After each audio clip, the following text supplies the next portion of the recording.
자, 오늘 빌라가 하반기에 급등을 할 거라는 그런 얘기가 나오고 있어요. 그래서 실제로 정말 서울의 빌라 가격이 급등할 수 있는지 그 부분에 대해서 한번 살펴보도록 하겠습니다. 자, 그러면 이제 인사드리고 본격적으로 얘기를 할게요. 안녕하세요. 부에 관한 모든 지식 부파TV 파로스입니다. 오늘은 빌라 부동산 시장에 관해 한번 살펴보도록 하겠습니다. 자, 우선 몇 달 전에 한 유튜브 방송에서 빌라 똥값에 팔지 말라, 하반기엔 급등한다는 영상을 본 적이 있습니다. 자, 여러분들은 어떻게 생각하세요? 올해 하반기에 빌라가 급등을 할 것 같나요? 분위기는 전혀 그래 보이지 않죠. 네, 저희 열심히 현장 다니고 있는데 지난달 4월입니다. 법원 경매에 오른 서울 지역 빌라가 18년 만에 가장 많았다고 합니다. 자, 지난달 서울 빌라. 자, 빌라라고 하면 연립 다세대 주택을 말합니다. 법원 경매 진행 건수가 총 1,456건이고 2006년 5월 기록한 1,475건 이후 월간 기준으로 가장 많은 수준이라고 합니다.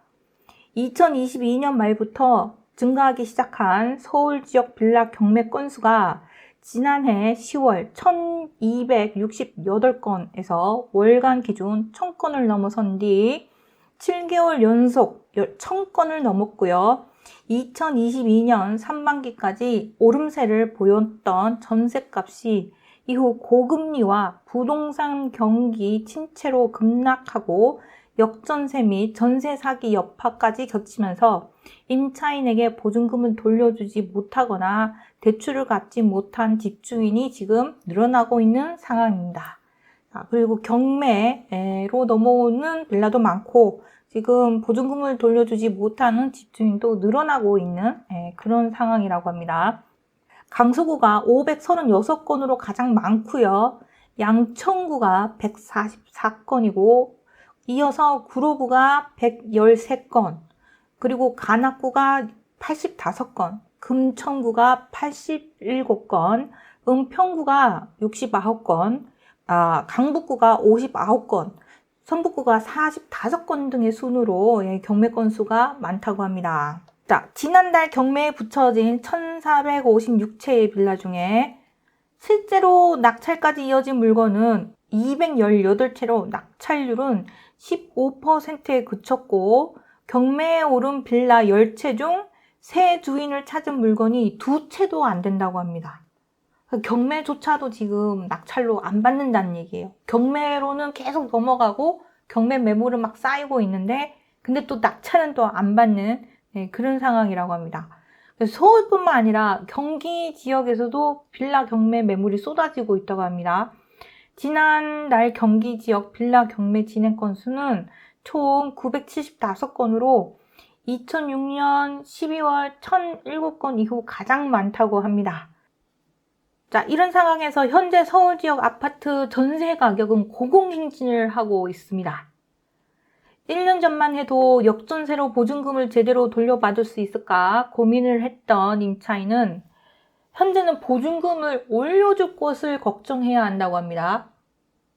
그래서 1년 사이에 3억 이상이나 껑충 뛰었다. 근데도 전세를 못 구해서 지금 난리다. 그래서 서울 전세 대람 조짐이라는 이런 뉴스도 나오고요. 자, 모 아파트에서는 3억 원을 올려줘야 하는 경우도 생겼다고 합니다. 전세 공급이 급감하면서 서울과 수도권에서 전세난이 심화하고 있는 상황입니다. 입주 물량은 줄고 있고 빌라 등 비아파트로 분산됐던 전세 수요가 아파트로 몰리면서 전세 가격이 상승하고 있습니다. 앞으로 전세 가격이 더 심화될 것으로 보고 있다고 합니다. 서울과 수도권 전세 매물이 현재 아주 빠르게 감소하고 있다고 합니다. 서울 전세 매물은 1년 전 39,324개에서 29,499개로 25%나 준 상태라고 합니다. 서울 전세 매물이 25%나 줄었다고 해요. 자, 어떤 곳은 자, 1000가구가 넘는 대단지인데도 전세 매물이 한 군데도 없다고 합니다. 한 건도 없다고 합니다. 자, 서울 구로구 구로동 삼성 레미안은 1244가구인데 전세 매물이 한 건도 없다고 하는 것입니다. 이런 상태에서도 빌라 전세 기피 현상이 계속되고 있습니다. 과연 하반기에는 빌라 기피 현상이 줄어들고 빌라 가격이 급등할 것인지 의문이 드는데요.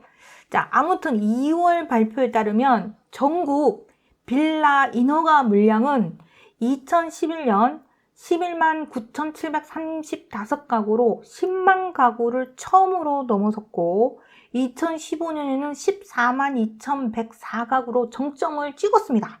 그리고 난 이후 4만에서 9만 가구를 계속 유지했지만 지난해에는 1만 가구대로 떨어졌고 지역별로는 서울의 빌라 인허가 물량 역시 2022년 1만 6,157가구에서 2023년 3,751가구로 무려 76.8%나 줄어서 사상 최저치를 기록했으며 기존 최저 인허가 물량은 2005년도에 6,901가구가 최저 기록이었는데 지금 2023년에 3,751가구의 기록을 최저치 기록을 세웠다고 합니다. 굉장히 많이 줄어들었네요. 자, 근데 도시형 생활주택도 마찬가지라고 합니다. 도생이라고 하죠. 도시형 생활주택. 자, 도시형 생활주택도 전국 인허가 물량은 2022년 3만 214가구에서 2023년 6,778가구로 77.6% 감소했고요. 같은 기간 서울의 도시형 생활주택은 인허가 물량에서 1만 1,855가구에서 2,401가구로 무려 79.7%나 줄어들었다고 합니다. 도시형 생활주택 인허가 집계가 시작된 2013년 이후 역대 최저치라고 합니다. 자, 주택 인허가 물량에서 비아파트가 차지하는 비중이 뚝 떨어졌는데요. 서울은 그간 비아파트 비중이 40에서 50% 기록해 왔으나 2023년에는 10.5%로 추락했다고 합니다. 자, 물론 지난해 국토교통부가 발표한 주택 공급 통계에 대거 누락이 있었던 것으로 확인됐다고 해서 논란이 있었는데요. 약 19만여 가구가 적게 짓게 되었다고 합니다. 자, 이로 인해서 지난해 통계가 정정되었고요. 연간 통계 전체가 정정된 건 이번이 처음이라고 합니다. 국토교통부는 주택공급 데이터베이스 시스템 점검 결과 데이터 누락을 확인했으며 지난해 주택공급 통계를 정정했다고 밝혔다고 합니다. 자, 국토부가 주택공급 데이터베이스에 이상이 있음을 감지한 건 지난 1월로 지난해 주택공급 실적을 점검하는 과정에서 데이터 누락 가능성이 확인돼서 자체 점검에 들어갔다고 합니다. 그래서 점검 결과 지난해 주택 인허가 실적은 42만 8,744가구였는데 38만 8,891가구로 잘못 발표되었다고 합니다. 그래서 착공 실적은 원래 24만 2,018가구인데 20만 9,351가구로 준공 실적은 43만 6,055가구인데 31만 6,415가구로 각각 다르게 발표됐다고 합니다. 자, 그래서 주택 인허가 착공, 준공 모두 합쳐서 19만여 가구가 적게 짓게 된 것으로 발표가 돼서 논란이 일었습니다. 자, 국토부가 지난해 주택 인허가 착공, 준공 실적을 수정한 데에 대한 비판이 제기되었고요. 이에 따라 지난해 주택 인허가 실적은 기존 38만 8,891가구에서 42만 8,744가구로 3만 9,853가구가 늘었다고 합니다. 그렇게 약 4만 가구가 늘었다고 합니다. 네, 착공 실적은 기존 20만 9,351가구에서 24만 2,188가구로 준공 실적은 31만 6,415가구에서 자, 43만 655가구로 32,831가구, 즉 11만 9,460가구로 증가했다고 합니다. 그래서 전체 누락 물량을 합치면 19만 2,330가구다 라고 해가지고요. 자, 집이 남아돈다. 고 봐라.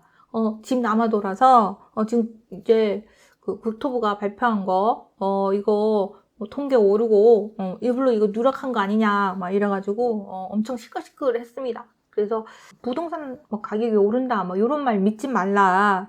그냥 기사에서 이제 띄우는 부동산 가격을 올리는 띄우는 그런 기사이기 때문에 조심해라 이런 얘기를 하고 있는 곳도 있습니다.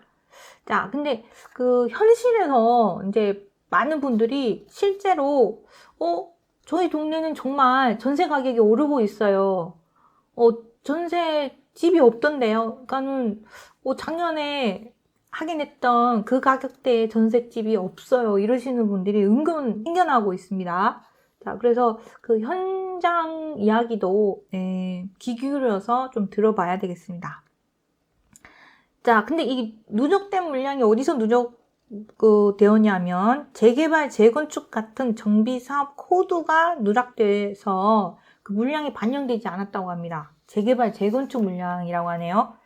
자, 여기에 지난해 9월 주택 공급 통계 정보 업그레이드 과정에서 사업 정보가 변경된 경우 준공 실적으로 집계되지 않아서 시스템 버그가 겹치면서 준공 실적 누락 규모가 다른 데이터 누락 규모보다 컸다고 합니다.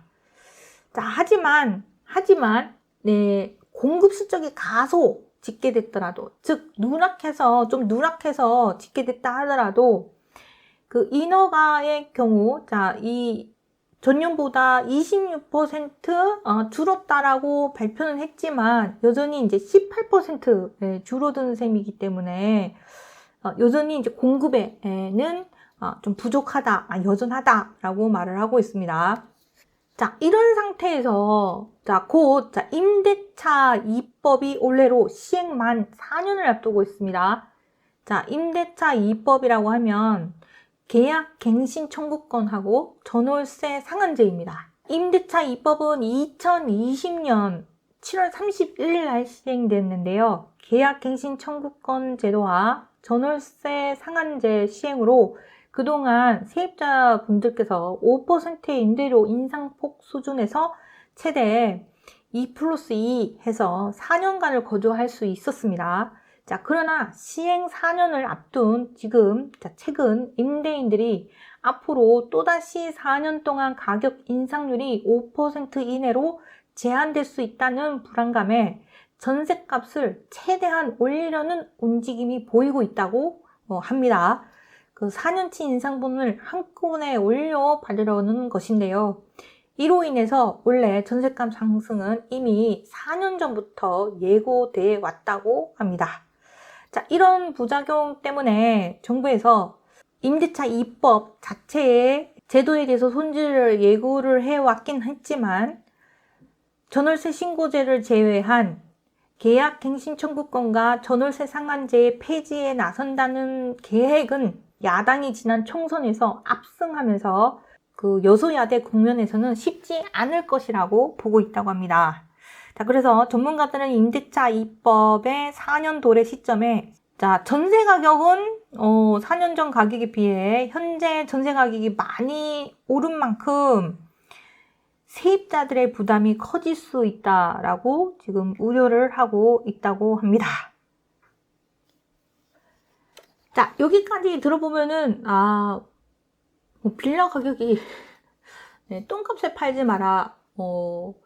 빌라 가격이 올 하반기에 급등할 수도 있겠다. 이런 말에 대한 부분으로서는 아파트 가격은 전세 가격이 되게 급등하니까 사람들이 좀 더 더워지기 전에 급박하게 아파트 막 사려는 수요가 적당한 가격에 사려는 수요가 많이 늘 거예요. 근데 매물이 별로 없다고 합니다. 내놓는 매물이 별로 없대요.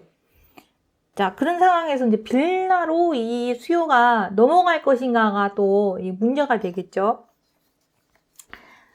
자, 그러면은 빌라 시장에 대해서 조금 살펴보도록 하겠습니다. 아파트 시장은 전세 가격이 많이 오를 수도 있겠다라는 부분이 되게 큰 것 같고요. 자, 또한 빌라 시장도 혼란스러운 상황이 재현될 수 있을 텐데요. 자, 우선 경매로 넘어간 물건들이 낙찰이 되지 않아서 시중에 매물이 많이 줄어들고 있으며, 낙찰이 되고 나서 그게 이제 마무리가 돼서 시중에 이제 다시 매물로 나와야 되는데 낙찰 자체가 되지 않으니까 경매 매물은 계속 쌓이고 있지만 시중에 나오는 매물은 점차 계속 줄어들고 있고요. 서울과 인천, 부천 지역 등 다수의 지역에서 재개발을 추진하는 지역이 은근 많습니다. 여러 가지 사정으로 재건축이 지금 어려운 상황이다 보니 만약 재개발 사업이 본격화되는 곳이 점차 늘어난다면 철거되는 빌라와 다세대 주택들이 늘어나는 만큼 빌라 매물도 앞으로 급격하게 감소될 것으로 보여집니다. 자, 이는 재개발 사업이 얼마나 많은 지역이 시작을 하고 그리고 얼마나 빨리 진행되느냐에 따라서 올해 하반기에 빌라 가격이 정말 똥값이었던 빌라 가격이 정말 가격이 급등할 수도 있을 텐데요.